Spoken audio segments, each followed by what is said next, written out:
इस वीडियो में नेपाल के कुछ छुटपुट समाचार आपको बताए जाएंगे और बताया जाएगा कि भविष्य में काला पानी, लिपुलेख, लिम्पियाधुरा के लिए नेपाल कुछ अलग से प्लानिंग कर रहा है।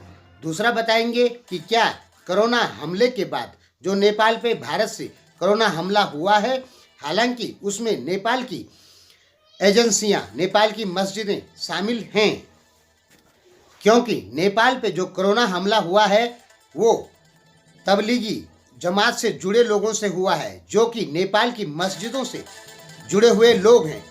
हम कह सकते हैं कि वो पाकिस्तानी एजेंट हैं, ऐसा हम कह सकते हैं। जिन मुसलमानों ने नेपाल पे कोरोना हमला किया है, अब एक और नया हमला भारत की तरफ से नेपाल पर हो सकता है। तो देखते हैं ये कौन सा हमला है।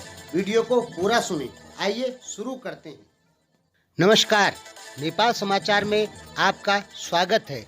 आइए शुरू करते हैं नेपाल के कुछ छुटपुट समाचार। सबसे पहले कोविड-19 न्यूज। नेपाल में कोविड-19 के 1460 इन्फेक्शन हो गए हैं, 210 आदमी सही हुए हैं और 7 आदमियों की मृत्यु हुई है। दुनिया भर में 3,70,870 आदमियों की मृत्यु हुई है। अकेले अमेरिका में 1,05,557 आदमियों की मृत्यु हुई है।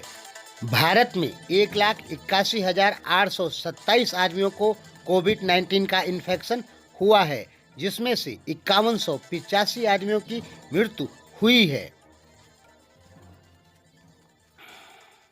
गुल्मी क्वारंटाइन में रह रहे एक नेपाली ने आत्महत्या कर ली।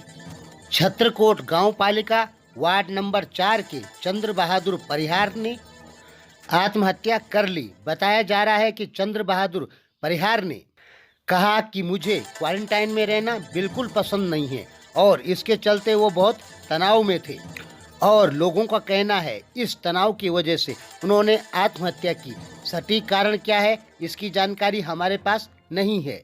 नेपालियों के लिए खुश होने की एक खबर।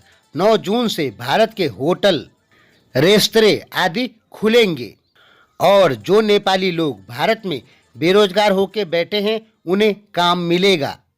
धीरे धीरे सबको वापस नौकरी पे रखा जाएगा। आपको पता होगा कि भारत के होटल व्यवसाय में नेपालियों का बहुत बड़ा हाथ है। अच्छी अच्छी डिश बनाने के लिए नेपालियों को रखा जाता है। परसा में एक ही दिन में 7 आदमियों को कोरोना इन्फेक्शन।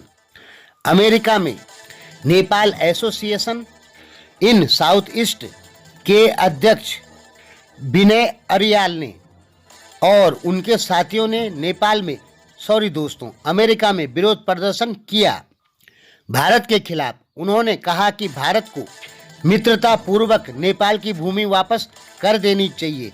यह विरोध प्रदर्शन उन्होंने अमेरिका में किया। नेपाल ज्येष्ठ 32 गते तक लॉकडाउन रहेगा और आषाढ़ 13 गते तक सारी हवाई सेवाएं बंद रहेंगी। अब मुख्य समाचार। दोस्तों, आपको पता होगा कि कालापानी, लिपुलेख, लिम्पियाधुरा विवाद भारत और नेपाल के बीच चल रहा है और नेपाल सरकार का पहली बार कालापानी, लिपुलेख, लिम्पियाधुरा में जो गांव स्थित है, कुटी, गुंसी, नावी, इन गांवों के नागरिकों के ऊपर नेपाल सरकार का पहली बार ध्यान गया है। अब नेपाल सरकार में बैठे लोग कह रहे हैं कि इन गांवों के लोगों को कैसे भी करके ये एहसास दिलाना होगा कि आप लोग नेपाली हैं। इन गांव के जो लोग हैं वो अपने को भारतीय समझते हैं। नेपाल का कहना है कि 1962 से पहले इस गांव में नेपाल सरकार द्वारा जनगणना करवाई गई थी और यहाँ के नागरिक अपने को नेपाली नागरिक कहते थे, लेकिन अब यहाँ के नागरिक अपने को भारतीय नागरिक कहते हैं। नेपाल सरकार में बैठे मंत्रियों ने कहा कि भारत ने यहाँ के नागरिकों को सारी सुविधाएं दी, राशन कार्ड दिया, सड़कें दी और भारत के आदमियों को जो सुविधा दी जाती है भारत सरकार ने यहाँ के नागरिकों को वही सुविधाएं दी। अब नेपाल सरकार में बैठे मंत्री लोग कहते हैं कि हमें भी वहाँ के नागरिकों को वही सुविधाएं देनी चाहिए जो आम नेपाली को मिलती है। नेपाल सरकार में बैठे मंत्रियों ने कहा कि हमें कैसे भी करके इन गांवों में रहने वाले आदमियों को ये एहसास दिलाना होगा कि आप लोग नेपाली हैं। इससे नेपाल का पक्ष मजबूत होगा। इसलिए नेपाल सरकार को यहाँ गांवों में रह रहे आदमियों के लिए कुछ विशेष पैक तैयार करने होंगे, उनके लिए कुछ विशेष पैक देने होंगे, जैसे कि भारत देता है। नेपाल सरकार का मानना है कि नेपाल द्वारा यहाँ के नागरिकों को कुछ विशेष पैक दिए जाएंगे तो यहाँ के नागरिक अपने को नेपाली बोलना चालू करेंगे, जो कि नेपाल के पास एक बहुत बड़ा प्लस पॉइंट होगा। क्योंकि मित्रों, आप तो जानते ही हैं कि भूमि किसी देश की नहीं होती है, बल्कि भूमि उनकी होती है जो लोग वहाँ के मूल निवासी होते हैं, जो वहाँ रहते हैं। और यदि लिम्पियाधुरा काला पानी में जो स्थित गांव है वहाँ के लोग अपने को कहते हैं कि हम 100% नेपाली हैं, तो हो सकता है काला पानी लिपुलेख लिम्पियाधुरा नेपाल को मिले। लेकिन जब यहाँ के नागरिक अपने को नेपाली कहेंगे ही नहीं, तो लिम्पियाधुरा जैसी जगहें कैसे नेपाल को वापस मिलेगी। अभी आपको मालूम होगा कि नेपाल के कुछ लोग लिम्पियाधुरा में नेपाली फ्लैग लगाने गए थे, लेकिन स्थानीय लोगों ने उन्हें वहां से भगा दिया।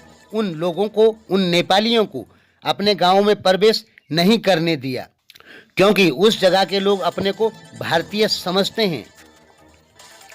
दोस्तों, आप तो जानते ही होंगे कि इस समय भारत में टिड्डियों का कहर चल रहा है, और ये टिड्डियां कितनी खतरनाक हो सकती है आपको इसी चीज़ से अंदाज़ा लगाएं कि एक बार संख्या में ये 40 लाख भी हो सकती है, 50 लाख भी हो सकती है। यानी आपका यदि 1 बीघा का खेत है और उसमें धान गेहूं कुछ है और एक झुंड टिड्डियों का वहां आ गया, तो मुश्किल से आधा मिनट में आपका सारा धान या गेहूं खत्म हो जाएगा। और यह धीरे धीरे करके पूरे भारत में फैल रहा है। और दोस्तों, आपको पता है जब तक ये पूरे भारत में नहीं फैला तब तक ये नेपाल में नहीं जा सकता है। नेपाल सरकार इस पे बहुत चिंतित हो गई है और उन्होंने 6 सदस्यीय एक छोटे से ग्रुप का गठन किया है और पूरी तैयारी कर रही है। नेपाल सरकार पूरी तैयारी कर रही है टिड्डियों से बचाव के लिए। इसके लिए वह पहले से ही आवश्यक दवाइयाँ जमा कर रही है ताकि फसलों को बचाया जा सके।